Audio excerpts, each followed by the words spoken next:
It began on a cold morning. The wind was soft but sharp, and the skies above London were gray and low. Outside one hospital, people had gathered slowly. They stood close to each other, but no one really spoke. Some held flowers. Some held small candles in their hands. Many just stood in silence, waiting. Nobody had told them to come. There were no posters, no loud news stories, and no royal announcement. But still, they came. Something had drawn them. There may be sadness, maybe respect, or maybe hope. A young nurse named Emily had passed away only 3 days earlier. She was 29 years old. She had worked during hard times, long nights, endless shifts. She had helped many people, always with a soft voice and a gentle smile. People loved her not because she was famous, but because she made others feel safe. And now, she was gone. Emily's story had quietly touched the hearts of thousands. She was not rich, not powerful, but she had once shared a special moment with someone who was. Princess Kate. A photo of that meeting had spread across the internet. In it, Emily and Kate were laughing together like old friends. Emily later told a reporter, "It was the best day of my life." Now that picture was printed on paper and taped to a hospital wall. Around it were flowers, letters, and candles. The same wall where people now waited, unsure of what would happen next. Then someone whispered, "They're coming." The whisper moved quickly through the crowd like a wind. People turned their heads. They looked down the road. A single black car was slowly approaching. There were no flashing lights, no loud sounds, just one quiet vehicle. The car stopped, and time seemed to pause. The door opened. Prince William stepped out first. His suit was dark and simple. He looked calm, but his eyes told a different story. He looked like a man who had come not to speak, but to feel. Then Princess Kate stepped out. She wore a long black coat. Her hair was tied back. Her face was serious, but soft. She looked around slowly, her eyes meeting those in the crowd. No one clapped. No one called their names. No one moved.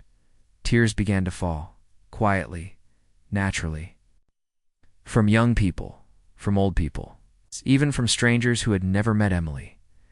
The silence was not empty. It was full of respect, love, sorrow. William and Kate walked toward the hospital wall where Emily's photo and candles were placed. They didn't rush. They didn't wave. They just walked with calm steps, like they were walking into someone's heart. Kate carried a single white rose. She knelt down and placed it gently under the photo. Small tag on the stem read, "To Emily, thank you for your light. Love, WNC." People gasped softly.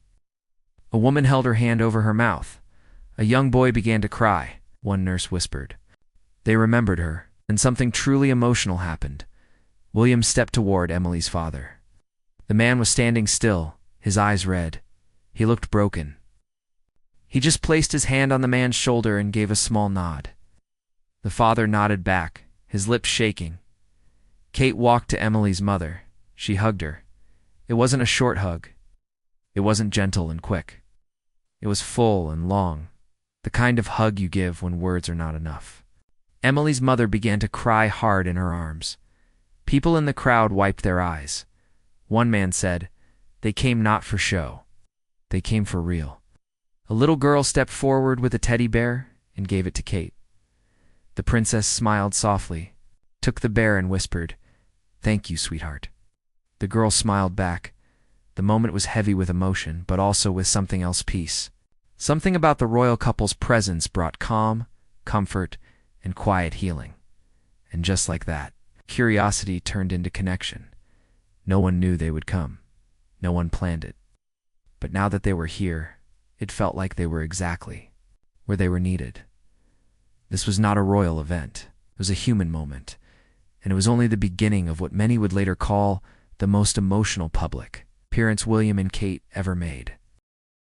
When Prince William and Kate appeared, Prince William and Kate's most emotional public moment, this part continues the emotional journey with curiosity, human connection, and unique emotional depth. All written in third person and simple. Basic English, around 760 words.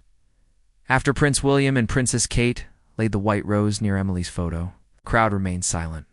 People stood still, like time had stopped. There was no sound except for the soft wind and quiet sobs. The royal couple didn't leave right away. They stayed, and what they did next surprised everyone. They asked in a gentle voice if they could go inside the hospital. The staff was shocked.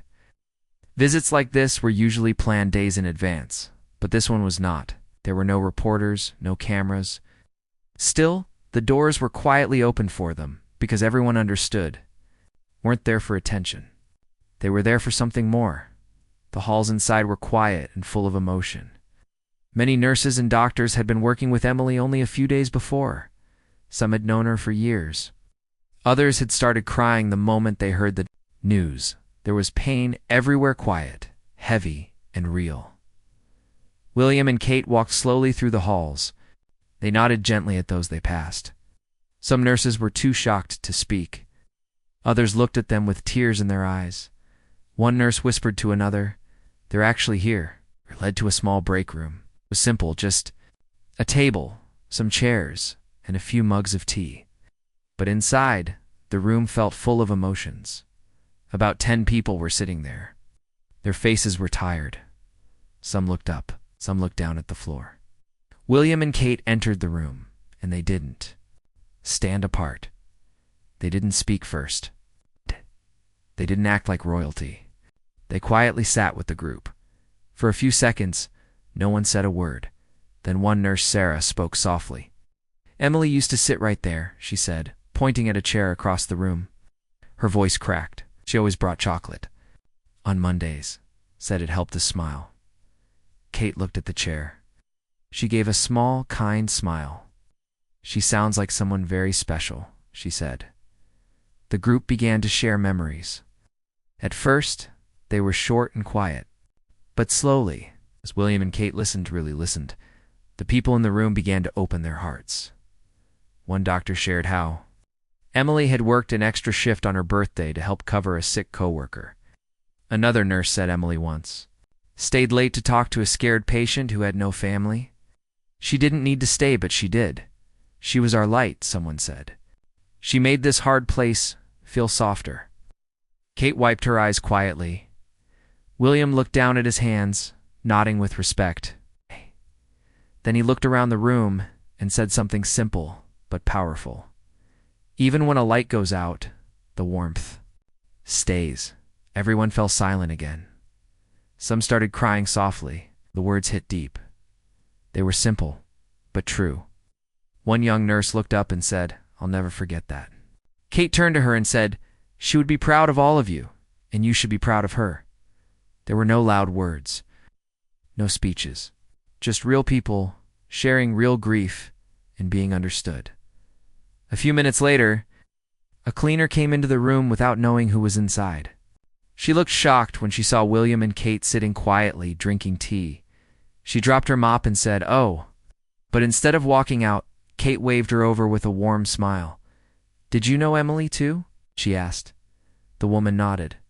"She always said good morning," she replied, no matter what kind of day it was. Kate reached out and held her hand. "That's a beautiful thing," she said softly. By the time the couple stood to leave, something had changed. The room once full of pain now held something else, comfort. Not because the pain was gone, because it had been shared. William looked around one last time and said, "You are not alone. What you do matters." As they left the room, one nurse whispered, "This wasn't just a royal visit, this was a gift." Outside the hospital, people were still waiting. When William and Kate came out, the crowd didn't cheer.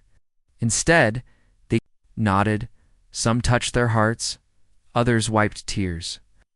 It was a quiet goodbye, but it felt full. The royals got into their car and drove away, but the feeling they left behind didn't go with them. It stayed in the rooms, in the hearts, in the memories of those who had shared the moment. This was no ordinary visit. This was something deeper, something that would be remembered forever, and the world was only just beginning to understand the true weight of that emotional day. Word about William and Kate's quiet hospital visit spread quickly, even though there were no cameras. No official speech, no big royal post. People who had been there shared stories online. Nurses talked to friends. A mother told her sister. A boy told his teacher. Within hours, the world started listening. One photo from outside the hospital showed Kate hugging Emily's mother. It was blurry and taken from far away, but it captured something real, pure emotion. That image was shared thousands of times online. People didn't see titles. They saw kindness. The next morning, newspapers didn't lead with politics or celebrity. Gossip. Many had one simple picture on the front page. William and Kate standing quietly in front of the wall of flowers. The headline on one read, "They came, they cared, the country felt it." Soon stories began to appear everywhere. A nurse from the hospital posted on her social media, "They didn't come to be royal. They came to be human." I'll never forget how they made us feel like Emily truly mattered. People across the country began to talk. But not just about William and Kate. They talked about Emily, about nurses, about the people who work in silence, care for others, sometimes get forgotten. Someone shared a quote from William during his visit, "Even when a light goes out, the warmth stays." That line touched people. It started appearing on banners, school blackboards, hospital walls. Even in handwritten letters, a little girl in Birmingham wrote that sentence on a card and gave it to her school nurse. A doctor in Manchester taped it to his locker. A bakery in Bristol painted it on their window. Soon, people began lighting candles at local hospitals, not just for Emily, but for all caregivers who had given their time, strength, and love. A movement started without planning, without big names behind it, just ordinary people sharing love. At a small school in Wales, children drew pictures of nurses with angel wings. One child wrote, "Thank you for being light." Their teacher sent the drawings to the hospital where Emily had worked. A group of young nursing students created an online page called Shine Like Emily. It became a place to share stories of kindness from hospitals and clinics. Within days, it had over 100,000 followers. William and Kate's team quietly reached out and gave support, but asked not to be named. They didn't want credit. They only wanted to help. Meanwhile, a letter was shared online. It was from Lily, Emily's younger sister. She was only 14. But her words touched hearts around the world. She wrote, "I thought everyone would forget my sister. But then Prince William and Princess Kate came. They stood with us. They didn't act royal. They acted kind. That's the moment I started to feel strong again." Her letter was printed in newspapers and read aloud on the radio. It reminded people that behind every nurse, behind every loss, there's a family, a story, a young sister who just wants to feel remembered. The response became bigger than anyone expected. At hospitals across the UK, small gatherings took place. People brought flowers and photos. They shared stories. They cried together. Some had never met Emily, but they said her story made them want to be better. It was not just about sadness anymore. It was about meaning. The royal family did not release a formal statement that made people respect them even more, because the silence felt honest. It showed that this moment was not for the cameras. It was for hearts. News channels, usually loud and fast, began to speak softer. One news anchor said, "We often look at royalty from far away." But this time, they stepped into pain and they stood still with it. That takes strength. In a world full of noise, their quiet presence said more than words. William and Kate had left the hospital after only an hour. But what they left behind stayed longer, not in gold or in titles, but in tears and warmth and quiet hope. Their visit reminded everyone that sometimes you don't need to say much to change everything. Sometimes just showing up with an open heart is enough to move a nation, and that's exactly what they had done. Weeks had passed since the day Prince William and Princess Kate visited the hospital, but the feeling from that day had not faded. In fact, it had grown stronger. People still talked about it, not just in the hospital, not just in the city, but all over the country, on coffee shops, in classrooms, in homes. Everyone remembered the silence, the hug, the rose. Everyone remembered how the royal couple had stood quietly with a grieving family, with nurses, with strangers. But something more was happening. Emily's name had become a symbol of kindness. A simple white rose like the one Kate left had become a sign of respect and care. Many people began placing white roses in front of their local hospitals. Some wrote notes and tied them to the flowers. Others lit candles next to photos of nurses, doctors, and caregivers they had lost. Soon, people started asking, "Can we do more?"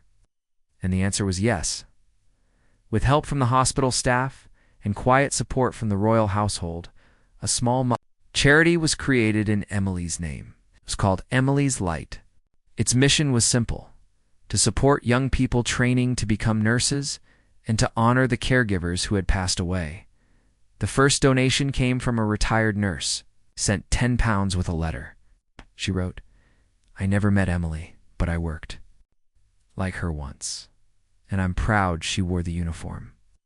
Others followed. A little boy donated his pocket money. A bakery raised funds by selling white rose cupcakes. A local artist painted Emily's photo and auctioned it for the charity. The movement kept growing.